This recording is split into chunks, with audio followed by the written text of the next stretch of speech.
आदाब नाजरीन, मिली डाइजेस्ट की आलमी ख़बरों में आपका इस्तकबाल है। मैं मुबारक उमरी। पेश है आज की अहम खबरें। सऊदी अरब के दारुल हुकूमत रियाज में आलमी दिफाई नुमाइश ख़त्म हो गई है। आखिरी रोज़ सऊदी तैयारों ने शानदार एयर शो भी पेश किया। रियाज में मुनाकिदा आलमी दिफाई नुमाइश के दौरान 29.7 अरब रियाल के सौदे हुए। गैर मुल्की कंपनियों के साथ 22 मुआहिदे हुए, जिनके तहत वो कंपनियां यहाँ असलहा साज फैक्ट्रियाँ कायम करेंगी। ये कंपनियां मजमूई तौर पर 8 अरब रियाल की लागत से कायम की जाएंगी। नुमाइश में 46% सौदे सऊदी कंपनियों के साथ किए गए और तकरीबन 10 अरब रियाल के हथियार भी खरीदे गए हैं। मिस्री दारुल हुकूमत काहिरा में अरब लीग का इजलास मुनाकिद हुआ, जिसमें रुकने ममालिक के वज़राए खारिजा ने शिरकत की। इस मौके पर ऐलान किया गया कि अरब लीग की आइंदा सालाना कॉन्फ्रेंस नवंबर में अलजज़ाइर में मुनाकिद होगी, जो 3 बरस बाद मुस्लिम ममालिक की नुमाइंदा तंजीम की ये पहली कॉन्फ्रेंस होगी।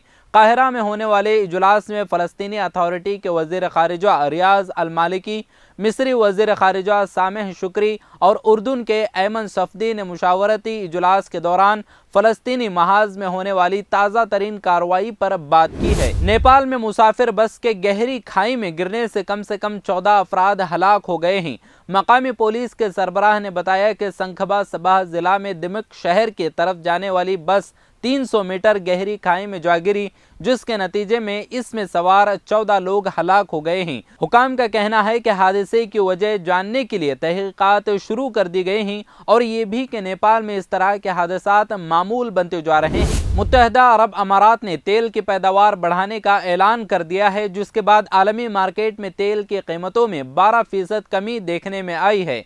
ब्रेंट खाम तेल की कीमत फी बैरल 120 से गिरकर 112 पर आ गई है।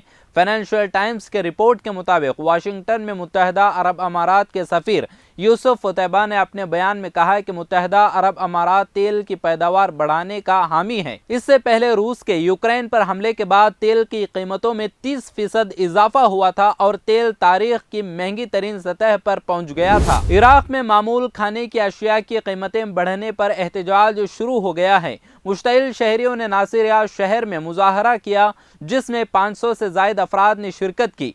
इधर हुकूमती अहदेदारों ने मुख्तलिफ बयानात और इक़दामात के ज़रिए बढ़ते हुए गुस्से को दूर करने की कोशिश शुरू कर दी है। हुकूमत का कहना है कि यूक्रेन पर रूसी हमले की वजह से दुनिया भर में महंगाई का तूफान आया है। हुकाम ने खाने पीने की अशिया और तामीराती सामान पर कस्टम ड्यूटी 2 माह के लिए मुअत्तल करने का भी ऐलान किया है।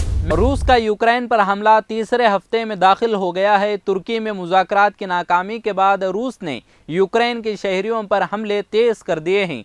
दारुल हुकूमत कीव पर कब्जे के लिए शदीद लड़ाई जारी है। रूसी फौज ने कीव के गिर्द घेरा मजीद तंग करते हुए करीबी कस्बे पोजा का कंट्रोल हासिल कर लिया है, तो वहीं शहर के बाहर रूसी और यूक्रेनी फोर्सेज में शदीद लड़ाई जारी है। यूक्रेनी फौजियों ने रूस के मुतादिद टैंक तबाह कर दिए हैं। अफगान जंग में फैसला करने वाले स्टिंगर मिसाइल से रूसी हेलीकॉप्टर भी मार गिराया गया है। यूक्रेन के एटमी तवानाई इदारे ने खदशे का इजहार करते हुए कहा कि चर्नोबिल एटमी पावर प्लांट में बिजली की मुअत्तली से फिजा में जौहरी मवाद से ताबकारी का इखराज हो सकता है। ये ताबकारी वसी इलाके को मुतासिर कर सकती है। साथ ही कहा कि चर्नोबिल एटमी बिजली घर की मरम्मत के लिए रूस जंग बंदी करे। आज की आलमी खबरों में फिलहाल इतना ही। मजीद मुल्क और दुनिया की ताज़ा तरीन खबरों को जानने के लिए देखते रहें मिली डाइजेस्ट। अगर आपने अभी तक चैनल को सब्सक्राइब नहीं किया है तो ज़रूर सब्सक्राइब करें, दूसरों के साथ शेयर करें और वीडियोज़ को लाइक करें। शुक्रिया।